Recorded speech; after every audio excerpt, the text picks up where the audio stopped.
Hello అండి, ఎలా ఉన్నారు? సాటర్డే మీరేం చేస్తున్నారో కామెంట్ చేయండి.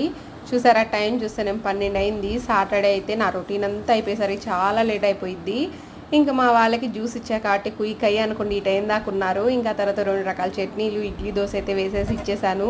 వంట ఏం చేసే పని లేదులే అని ఆలోచిస్తూ ఉంటే మా వారు చింతపండు పులిహార చేయమన్నారు. టకటకా చింతపండు పులిహార ఎలా చేద్దామా అని చెప్పేసి ఈ విధంగా చింతపండుని, పచ్చిమిరకాయలు, ఉప్పు అయితే వేసేసుకొని బాగా తెరలనిచ్చి పక్కన పెట్టేసుకున్నాను.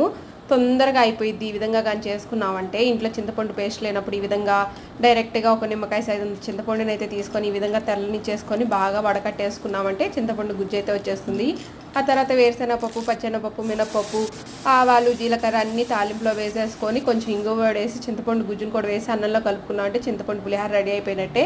మీరు ఒకసారి ట్రై చేసి ఎలా వచ్చిందో కామెంట్ చేయండి. మా లంచ్ అయితే ఈరోజు చింతపండు పులిహార. Bye friends, thank you for watching. చాలా బాగుంది టేస్ట్ అయితే. Please subscribe.